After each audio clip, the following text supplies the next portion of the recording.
dark as the burning light inside the self has lost its spark. The form of destroyers from within changes us from spirit into skin. The face in the mirror has no crown of light. The inner eye of a love deceived has lost its sight. True heart, we can never be apart. I don't want it any other way. Sweet song, a soundless chant that lingers on. A fire of love creates the golden day.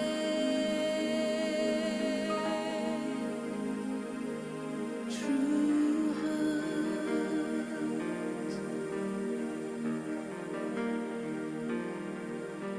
the art of dancing in the mind as the silent mantra once again we find, like a shadow lifted from our very soul, as the link of love begins to take control. The mirror of illusion is no more. The travelers stand again upon the shore. A journey that has taken us so very far from a world of mortals to a shining star. True heart, we can never be apart. I don't want it any other way. Sweet song, soundless chant that lingers on. A fire of love creates the golden day. True heart, we can never be apart. I don't want it any other way. Sweet song, a soundless chant that lingers on. A fire of love creates the golden day.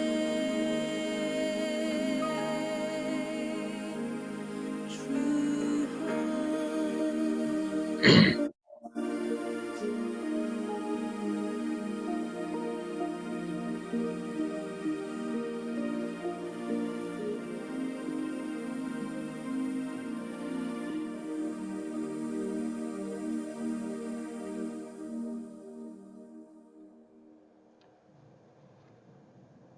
A very good evening, brothers and sisters. Thank you for joining us this evening for our conversations in lieu of the 40th years of or 40th anniversaries of the Brahma Kumaris in Malaysia. It has been a long journey for the past 40 years, and many have been sharing our visions together.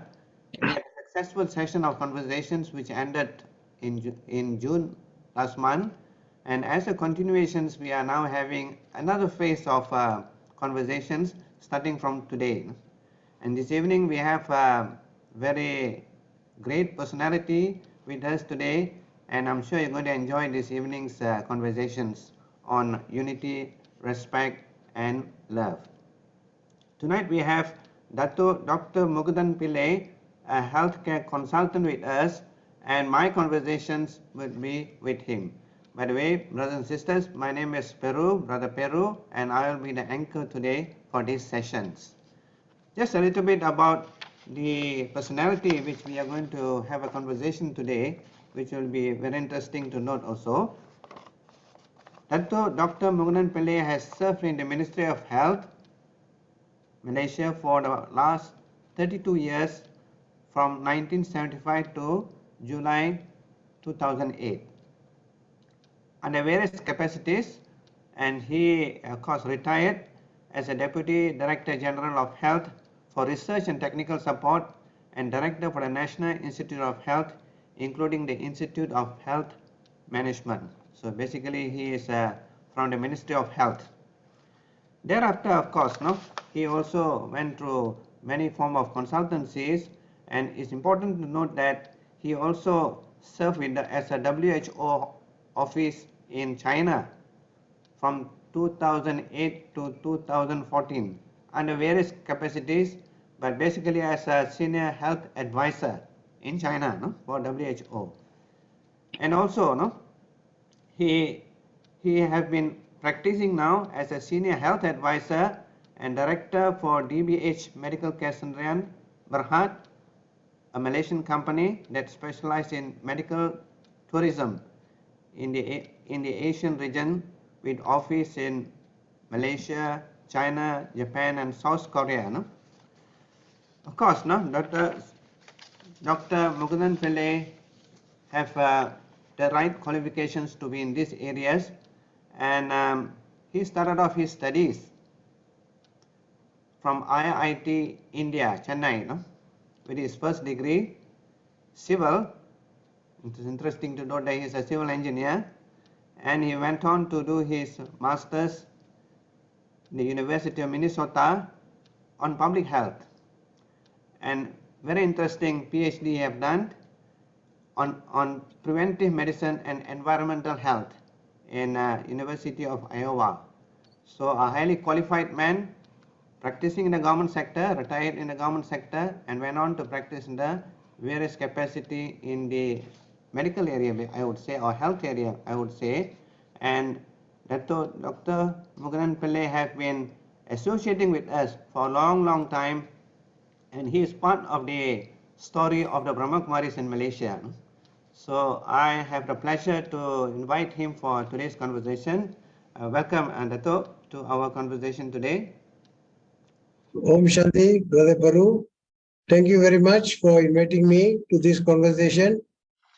I have been associated with the Brahma Kumaris for a long time, and I'm very happy to share my experiences here under this topic of conversations in conjunction with the 40th anniversary of Brahma Kumaris Malaysia. Thank you, brother. Great, Datuk.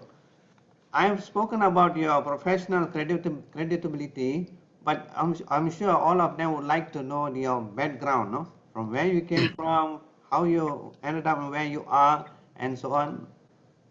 Go ahead, Datuk. Thank you, brother. Yeah, to all brothers and sisters who are listening, thank you for taking your time off to listen to the experiences here. Now, basically, tomorrow, I would have turned 70. I would have completed 70 years. I would have completed 70 years of my life in this body. So it's a long 70 years that have gone passed by. Now, I was born in Portixon, Negri Sembilan, and I grew up in a place called Jelubu, in also Negri Sembilan. And later, I did my high schooling in Technical Institute Cheras, Kuala Lumpur. Following that, I went, as brother said just now, I went to the Indian Institute of Technology, Chennai, Madras, and I graduated as a civil engineer. In 1975, I graduated as a civil engineer. In 1976, I came back to Malaysia and joined the Ministry of Health as a public health engineer. That was the first, I was one of the pioneer public health engineers. It was a new field at that time. And I served the rural areas of Kedah and Perak, providing water supply, sanitation to rural villages in these two states. Now, I served the Ministry of Health for 32 years and in various capacities. And I later became the Director of Engineering Services in the Ministry of Health, and I was responsible for a lot of the new hospitals that were constructed in the country and taking over the maintenance of these hospitals and also making sure everything works spick and span. Now, after retirement, just before I retired, I was promoted as a Deputy Director General of Health in charge of research and medical research and technical support, where the entire planning of the health systems was under me, health financing was under me, and we had to do all the programs that supported the medical and health programs in the country. And I retired in the year 2008 from the Ministry of Health. And following that, I was appointed by WHO as a WHO UN employee based in China. 6 years I spent in China. This was a very memorable part of my life where I was thrust into an area, virgin area, developing very fast, and I was responsible for the health reform in China. And China was a huge country, and I had a lot of experience traveling all over China, trying to reform the health systems. There were 20,000 hospitals in China. All of them needed to be upgraded and modernized, and that was a big challenge for me. Now, I spent 6 years in China, and a lot of experience I gained from there, which I could not gain here. Following that, I returned after retirement from the United Nations, and then I was the advisor to the then Minister of Health, Tan Sri Subramaniam. He was a great minister. I worked for him for some time, and during this period, I was appointed by the World Bank to go to Bahrain as an advisor to the Kingdom of Bahrain for the health system reform again. I was there for around 1.5 years, and after finishing my assignment, I was posted to Washington, D.C., the World Bank headquarters. This is when I had to make a major decision. I had already been away from my family for a long time. So what I did was I decided not to go and took mutual separation from the World Bank and came back to Malaysia. And since then, I've been now helping out many friends and colleagues in healthcare consultancy, and I keep myself occupied trying to share my knowledge as much as I can. Thank you, Datuk. That is quite a bit actually. Yeah. I would like to ask Datuk, how is your romance with spirituality? How did you blend? Being a technical man, how did spirituality come into place? Spirituality, I was before in the mid-30s, when I was around 35, 36 and all, I was a completely different person. You wouldn't recognize me. I was all the time angry. I was all the time restless. I was asking too many questions. And so many things bothered me a lot. What is prayer all about? Going to temples? Who is God? All kinds of questions keep coming. I used to attend a lot of spiritual talks by some Gurujis, and I landed in a lot of trouble with them because they always scolded me for asking the wrong questions. So this went on for a long time, and I was a totally unsettled person, I must say, at that time of my life. Right, and that in that sort of situations where you are also experimenting with the spirituality, how did you stumble upon the Brahma Kumaris? And that will be interesting to know. This is a very drastic change that took place in my life, brother. I need to share with all of you. Now, I don't know whether anybody else has got the experience I went through, but I would like to share it. It all happened in 1987 when my wife was expecting her second child. My second son, she was expecting him. And at that time, I was a very nasty person, I must say. I was a very nasty person. I was always angry, very unsettled, and all the time in a daze, not behaving well. I must say I was not behaving well at all. And knowing this, my wife, she confided in an uncle of ours who was living nearby and told him that this guy is going out of the way and he's not behaving well at all. So one day this uncle called my wife and said, this evening there's a program in the MCA hall. You must take him at all costs. Whatever he does, you just drag him, take him for the program. So I had a big fight with my wife. We had made numerous calls. She was pregnant, so I could not really refuse her. So I reluctantly followed her to this MCA hall. There was a program going on, and guess who was there? It was Daddy Janki, none other than Daddy Janki's program. And there's a big crowd. I think there were 5,000 people were there in that hall. I walked in.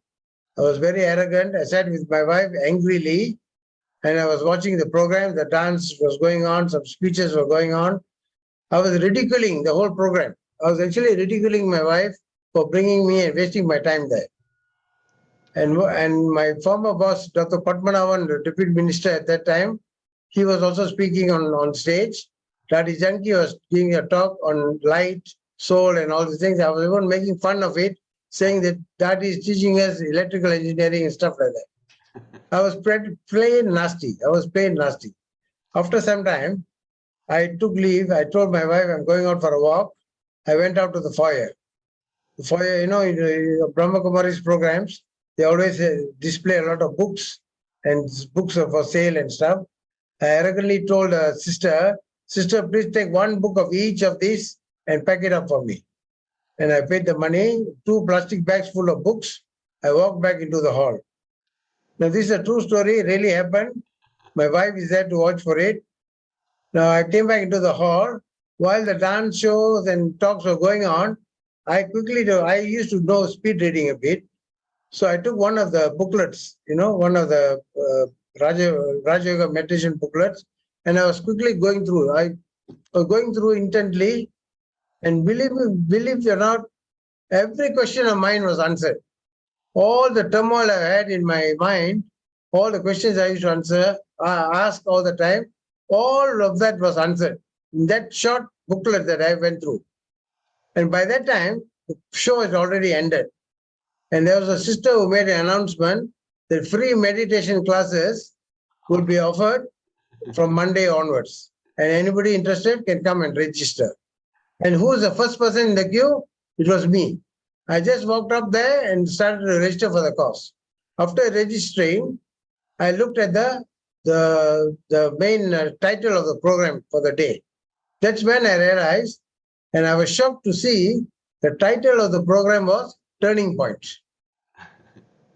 The title of the program was Turning Point, and it was truly a turning point in my life. And then following that, I attended the 7-day course.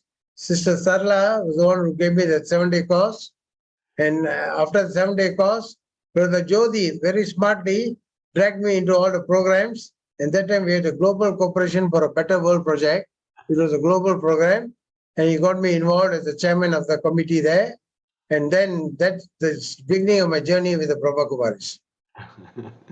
Thank you, brother. It's very interesting how you came to knowledge actually. Yes. Be introduced to the Brahma Kumari's teachings. Yeah. Of course, now after taking some benefits along the way, you definitely have a desire to return back in a form of some form of participation or activities. And I Yes. know, Brother Jyoti, you said I've dragged you here and there for some activities. Yeah. How did you adjust yourself, your time especially to participate in the activities and at Right. the same time keep a balance between your professional demands? Yeah. No, I could, because what happened was when I got involved in these programs, I started learning a lot more. The experience, whatever you learn, you apply. Especially when you do a spiritual program like the Global Cooperation for a Better World project, is a project for betterment of mankind. You will learn, you'll come across a lot of challenges, you meet a lot of people, and this is when you can transform yourself. So I encourage all my friends, get involved in this kind of programs, because it'll challenge yourself, and you'll meet a lot of people where they'll teach you a lot of lessons. Right. I learned a lot of lessons along the way, especially in the Global Cooperation Project, because being somebody in the government with a powerful position, you have to go and beg people, you'll have to go down, be very humble, you have to exhibit all the qualities, divine qualities, otherwise you won't get cooperation. To get cooperation is not easy, so you will actually apply whatever you learned. The Brahma Kumaris, you can apply it, and unless you apply, you're not going to learn. So these are some experience I had. Thank you, Datuk. I just would like to get some insight into your professional career because it's a very demanding job, and I understand that now you have a new teachings, new knowledge, and you're applying and you're enjoying it. How are you able to translate that into your working environment? I understand that you conduct before conducting a meditation, you used to share some values and so on. How are you Yeah, able to manage to implement all those things in your career, no, in your working environment? right. See, when I was the director of engineering services, I had 100 over staff with me. And a normal traditional government department or any organization, you have the monthly meetings, right? You'll have the monthly meetings to discuss the projects, the achievements of the office, and stuff like that. My meetings were different. What I did was I introduced a value-based system. So during my staff meetings, we don't discuss projects, we don't discuss any finance and things like that. We discuss values. What I would do is I'll invite people from different religious backgrounds, Muslims, Christians, Hindus, to share the common values based on what they know about their religion, and we'll discuss it openly in the meeting, and we'll discuss common values that are common to every religion, every practice, every belief. And then we will elect a value for the month. We'll elect, say, for example, this month we will practice humility. Okay, we will talk about humility. We get everybody's opinion of humility, and we'll practice the whole month. And each and everyone will be monitoring the other person. So the whole month used to be practicing the particular value. And this went on for many years, many years, and we practiced almost all the values: humility, tolerance, patience, respect, name it. We had done it, and we used to document all the experiences. At the end of the month, they'll all share their experiences, how they practice that value in their family, in their office, with their colleagues, their relatives. They'll all share. Now that was a wonderful experience. And I think that even after I retired, the office continued to carry Oh, on this value system. And this value system is the one that helped me achieve a lot of things in the office. For example, my office was one of the first government departments to go for ISO 9000 accreditation in the world. One of the first. In the world, no government department goes for ISO 9000. And what I did was, based on this value system, motivation, guidance, and also unifying the office, I went for ISO 9000 certification and got certified as a ISO 9000 certified office in the government of Malaysia. And following that is when Dr. Mahathir implemented ISO 9000 in the government services. And my office was used as an example for other agencies that followed. So you see, the values that I learned from Brahma Kumaris, I applied it, I shared it, and we learned together. This is one personal experience I had. thank you, Dato. I think this is very inspirational because this is basically the applications of the spiritual knowledge. We can call it as applied spirituality, which you have translated in actual life. Yeah. Congratulations again for getting the accreditations with the Thank you. ISO 9000, being the first government sector to do it. I'm sure you have done the nation proud, no? And of Yeah. course, we also are very proud of you because you are with the Brahma Kumaris, you see. So Thank now you, I brother. would like to shift the thought. I'm sure now after getting associated with the organizations, Persatuan Brahma Kumaris in Malaysia, you definitely have made the trip to the headquarters, no? Yes. Could you tell us a little bit about your journey to the headquarters and what is your experience and observation and learning? Yeah, brother, I've been to Madhuban twice. The early stages in the 80s, I went to Madhuban.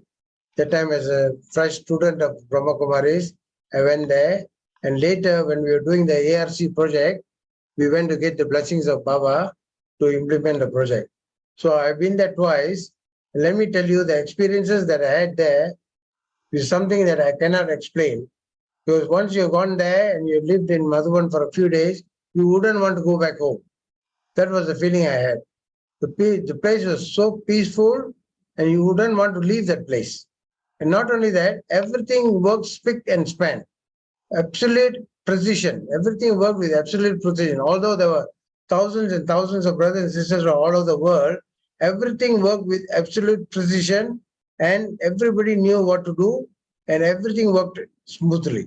There's no hitch in any of the daily activities, and everybody cooperated. You see cooperation in action, how people get united and cooperated, and for one purpose, single purpose, godly purpose, that is satisfying the needs of divine values. So my experiences in Madhuban was fantastic. I yearn to go back there often. But what I'm worried is I may go one time, I may not come back until they chase me out. Thank you. Thank you. That's a very humorous way of putting it. You have taken a lot of benefit, and that's the thing we used to hear from the others visiting our headquarters in Mount Abu. Now, you already highlighted about ARC just now, which means Asia Retreat Center. Yeah. And I know that you have been there from the very beginning, no? From the inception to completion of the project. Yeah. There will be definitely a lot of challenges along the way. How Yeah. are you able to help the Brahma Kumaris to actualize that building itself? It's a big Yeah. building. In fact, it is one of its kind in the whole world in Yeah. overseas. So, your experience along this way, brother, and what's your learning? Now, you see, at that time, I was made Brother Lechu when we were chairman of the building committee. Because of my experience as a civil engineer, I built a lot of hospitals and I had a lot of experience building big buildings, big projects. So rightfully, I took on the responsibility.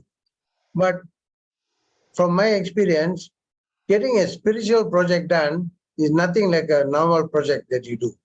It is much more difficult, a lot more challenges, a lot more learning to happen. And this ARC was one such project. Beginning of the project itself, we had a lot of problems within the Brahma Kumaris. Many people were challenging us. They were challenging their committee members. They were challenging the integrity of the committee members. There were a lot of dissatisfaction and a lot of stumbling blocks were there on the way. And on top of that, we started planning a building, a huge building, with no money. At that time, there was not enough funds. So how to plan a building when we are not sure of the funds? And then I remember very clearly, Brother Jyoti, Brother Lechu once came and told me, brother, there's a message from Madhuban, and Baba's message is the project must go on successfully, the coffers will be filled. So it's just where we worked on just that faith that this God's project and we have to get it done. And God has already blessed us, so we just have to move. So using this unifying message from Baba, we got the cooperation of all the committee members and of course all the souls who contributed and supported us, and we started the project. That time we didn't have the money, but we were very confident that when Baba says the coffers will be filled, it will be filled. And it was filled, and we got all the money we needed, in fact, more than what we originally planned for. And in the process of dealing with contractors, dealing with so many other subcontractors, we went through a lot of learning experiences. Among us, among committee members, dealing among ourselves, our differences of opinion, these are all learning experiences which no university will teach you. And unless you get involved, you're not going to learn. So I learned a lot in dealing with other brothers and sisters, in dealing with projects common to all of us. The one common goal we have, which is God's project. So if it's God's project, everything will work out. God will have faith that everything will work out in the best way possible. And that's how we started this project.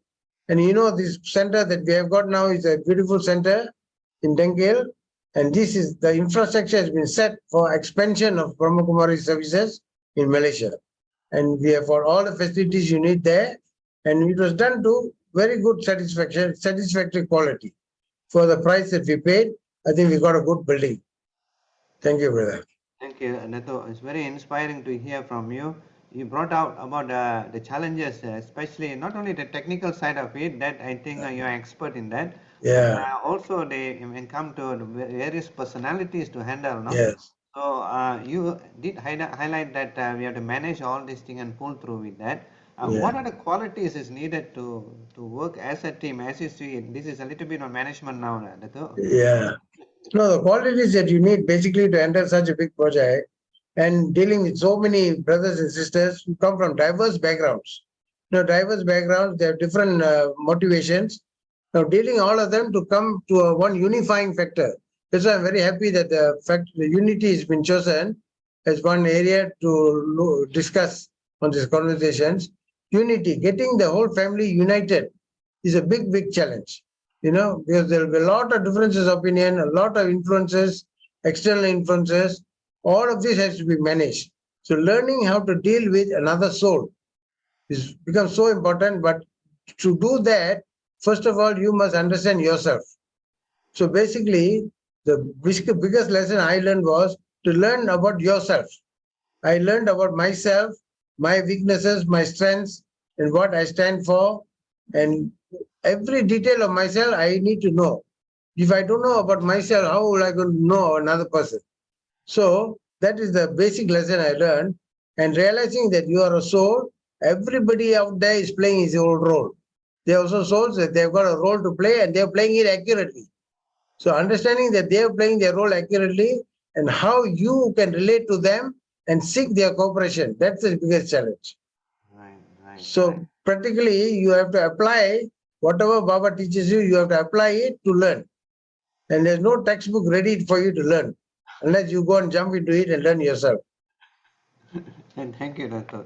Very nicely put. You have explained it very meticulously, how we should go about. This is basically the applications of the knowledge itself, which we learn from the Brahma Kumaris. Yes. Turning a little bit on the family side, Yeah. how the family sees you now, after getting involved in all this spirituality and the way you are carrying yourself in a different way now. You mean my They Lokik might be family? surprised, I'm sure, but how do you respond? My Lokik family, is it? Yes, brother. Yeah, in fact, as I told you, my second son is the one who brought me to Brahma Baba and Baba's knowledge, The second son, he's always been talking about Baba, and I've exposed all my family members to Baba's knowledge and teachings. And they definitely appreciate me now better than when I was before. Definitely I've become a changed person for the better. Practical life living itself, a lot of values I apply. And I teach them also how to apply it. And their friends and everybody who I meet, I teach them basic things to understand is you are a soul. Understand that you are different from the body. This message alone will change a person a lot. So what I do generally, whenever I meet some new young people and all, I'll ask them 4 questions. First question, I'll ask them, who are you?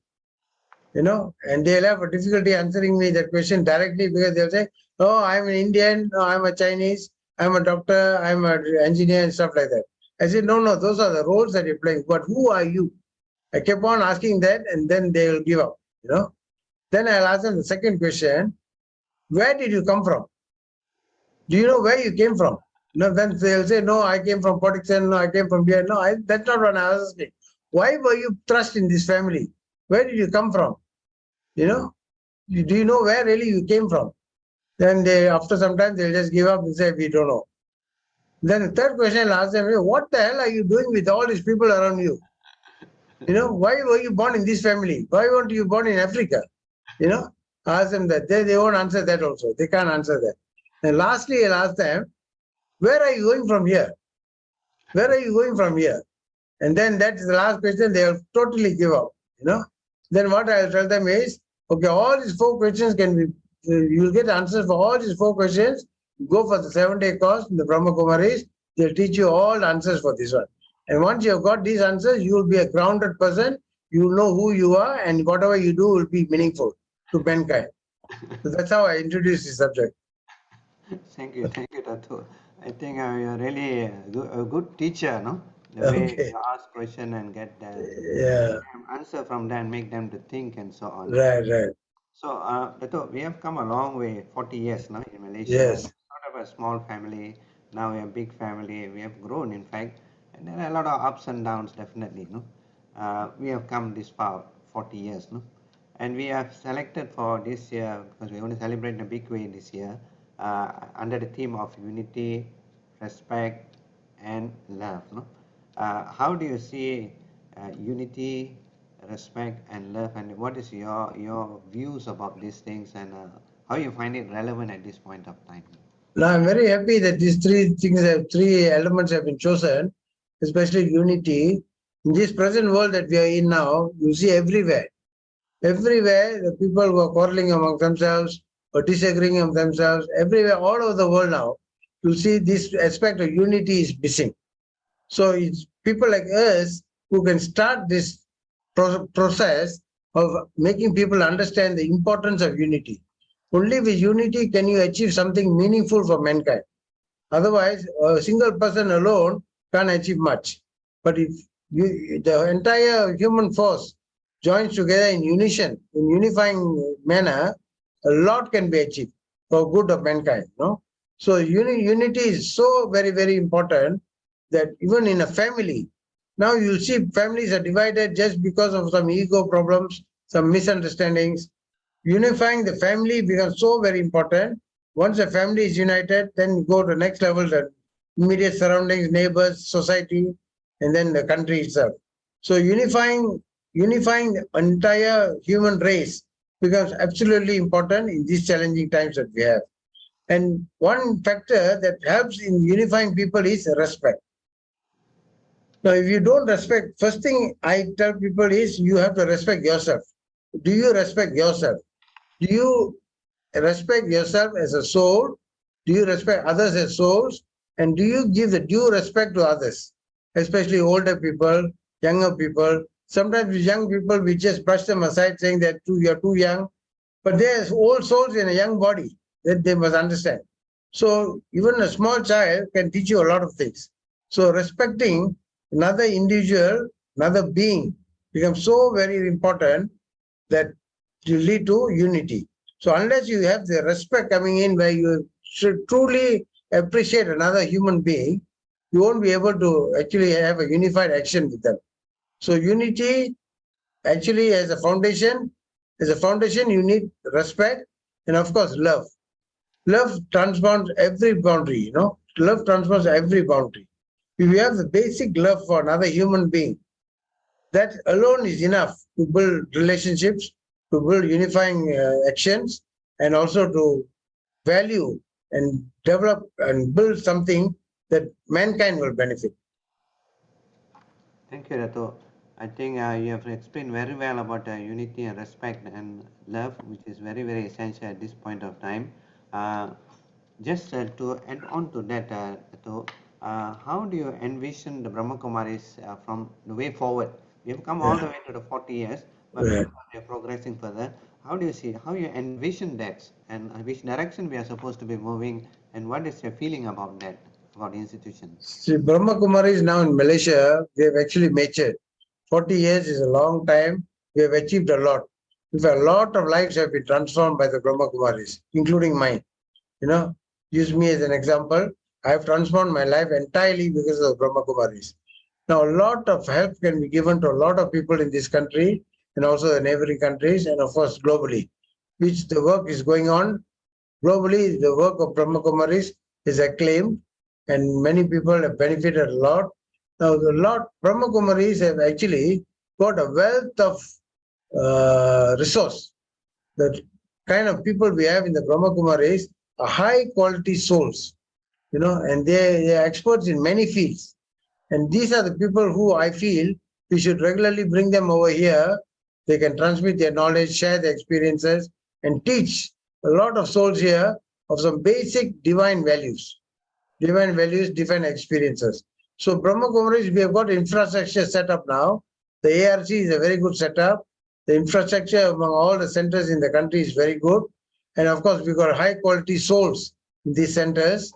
And so using this, we should now expand our services to make our programs more internationally acclaimed and also nationally known. Now we should move towards the government sectors like Ministry of Education, childhood education, human community development, stress management. In fact, there's no better stress management program than what Baba teaches us. So these are some things that the population in the world needs it now. And we are there to offer it, and we make sure we offer it.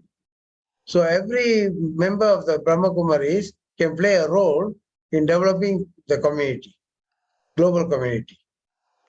Thank you, Dato. Just one more question, Dato. One of the thing about people nowadays, we know that spirituality is essential and that's the foundation for our life. But how are we going to advise people, perhaps to manage their time well, no? So that they are able to allocate more time for spirituality, which is a need of the time. What's your advice on spending the time, which we have valuable resource? Time is always a Yeah. non-renewable resource we have, no? So, Everybody claims that they're very busy. Any person you see, he says, well, how are you? I'm very busy. I'm very busy. They keep saying that they're busy. But actually, all that is required is spend at least 1 hour a day for yourself. Early in the morning, you can spend 1 hour a day contemplating divine values and connecting to the Supreme Soul if you can, and then having a conversation with God.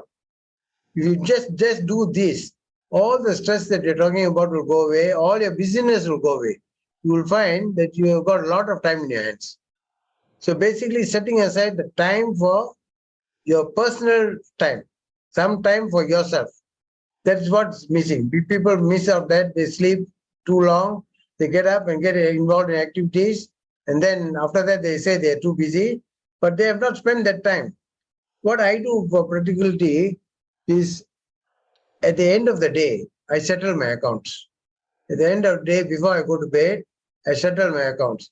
Every person I have met the day, I will either say sorry to him or I'll ask for forgiveness, and then I'll forgive them if they have hurt me in any way. I settle my accounts there and then for that day. So I don't carry forward an account to the next day. This really helps you a lot and puts you to sleep very fast. You'll have good sleep after that because you have settled your accounts. And you don't carry forward an account for the next day. Some people I know, they quarrel with each other and they carry this grudge for years. For years they're carrying, and every day they're thinking of the grudge and they're magnifying it. So basically, finding the right time for yourself, trying to spend at least 1 hour a day for your personal needs, for your personal thinking, for your personal contemplation, and for your personal planning. That will help you a lot to reduce the stress in life. Thank you, Datuk. You have given a lot of insight for today, a lot of thought provoking. The way you put it, that we have to think a lot actually. Yeah. But what is important at this point, Datuk, there are a lot of gadgets coming in, and the younger generation especially is finding it to put aside a gadget and spend some time contemplating. No? What's your advice for them to see that they keep control or limit their all these gadgets from taking over their life? What is your feeling about that? So my feeling is that, you see, it's very easy to get distracted in life. Very easy to get distracted in life. Important thing is to actually inculcate some values, basic values, like respect, like the topic that we're talking about, respect. Many families, you see the respect for the elderly, respect for the younger children, all not there anymore. This is all gone. So it's up to us, up to elders, and also those who are spiritually inclined to inculcate these values in the young. So that's why I mentioned just now the schools. Basic common values, no, not particularly aligned to any particular religion. It's common values. For example, patience, tolerance, humility. I remember one case when I was practicing humility in my office. I was practicing humility and I empower everybody to practice values. One day, my office boy, he came up to me and interrupted me in a meeting, and he said, "Sir, can I trouble you for 5 minutes?" I said, "Yes, but no, I just noticed the whole day today you have used the word I many times. And this month is the month of humility. Can you correct yourself?" This guy told me this. He's my office boy. So I appreciated him in the office, and then from then on, everybody started correcting each other. So actually, even children, in your home, your children, teach them this kind of basic values and correct them if they're not following it, or say motivate them, encourage them. Make it like a reward system or something like that.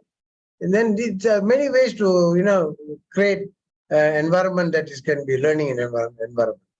The effort is needed. Great, and Datuk, we have come almost to the end of our session now. Okay, thanks, brother.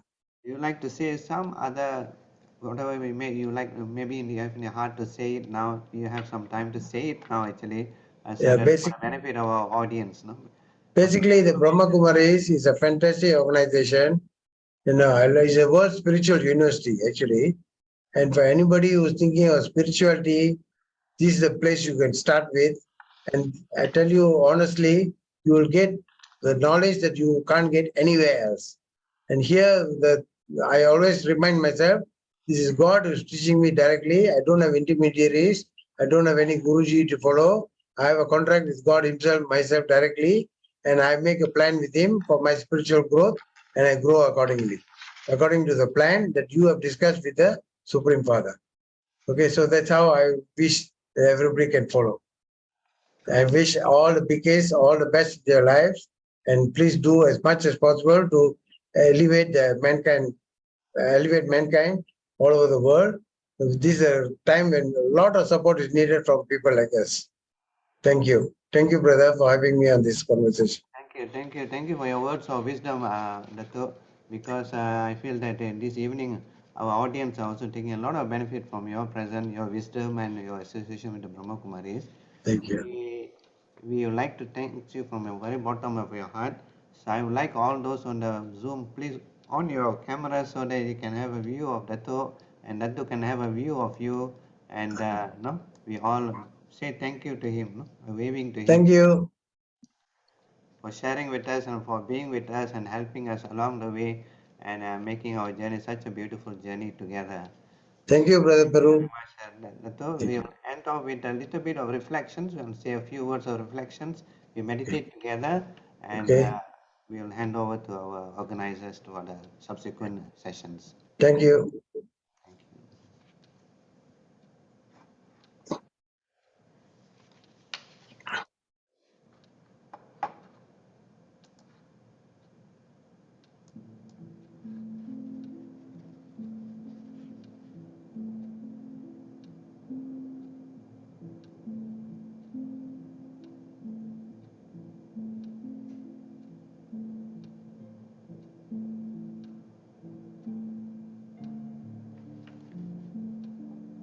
I sit comfortably.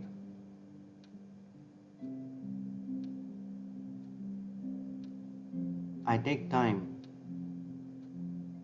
for myself,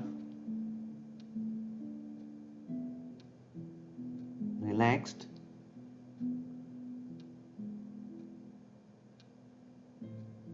full of enthusiasm.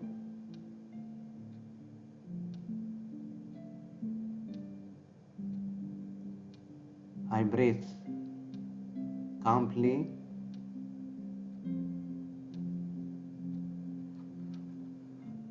Inhale, exhale,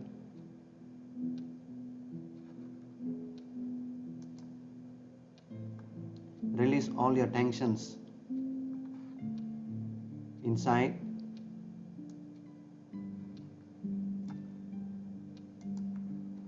I allow the speed of my thinking slow down. All negativity, peacelessness, and fear disappears. At this moment, I sit quietly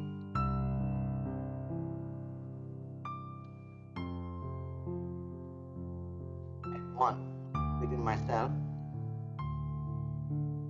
and for myself.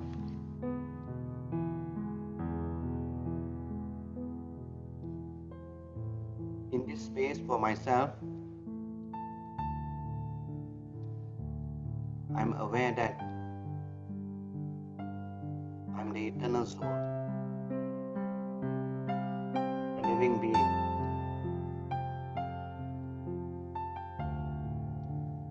With the awareness of myself as a soul,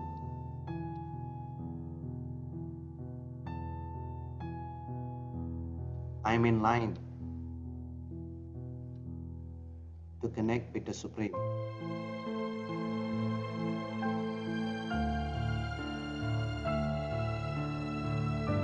The Supreme is the ocean, is ever willing to fill me.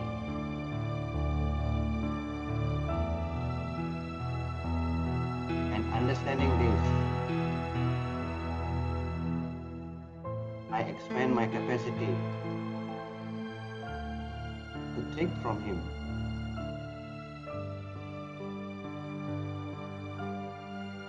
Taking from the Supreme Soul helps wants to fill me with the powers, with the values, and enhance my innate qualities.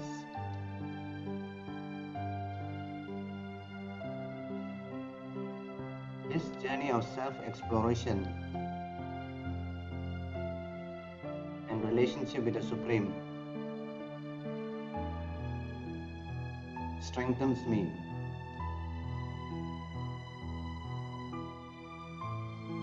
This inner strength is very vital and essential in my relationship with others, with nature, with the surroundings.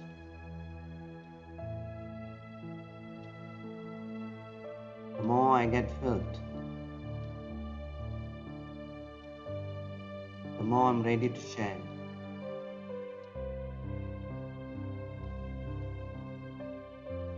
The more I am in unity with God,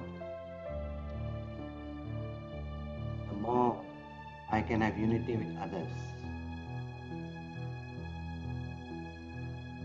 It is not a question of others. It is a question of me. It is not a question of others giving respect.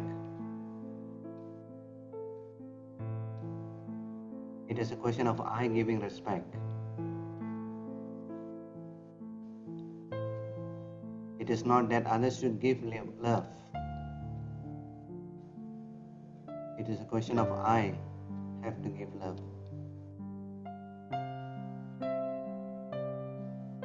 As the law goes, whatever you sow, so shall you reap. If I can show my unity, if I can show my respect, if I can show my love,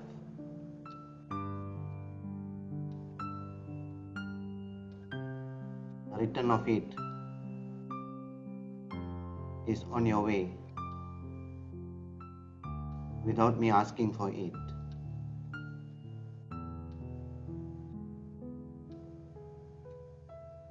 The essence of life is I have to make the first move.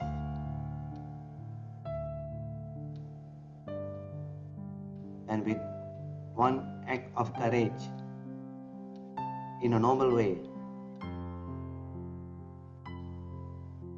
a thousandfold cooperation will come from God and others. Even nature is willing to serve us. But we have to always remember the first move have to be me. I have to take responsibility towards my destiny. The future is bright. I have to create it. It is my game. It is my journey. And with God's guidance, I am in the right track. And the journey continues. Again, the future is bright for me.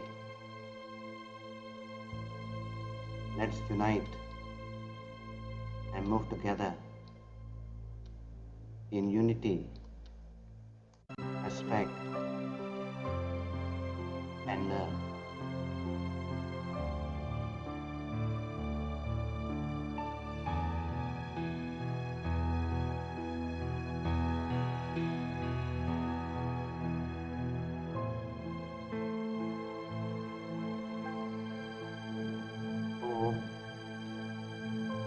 Shanti.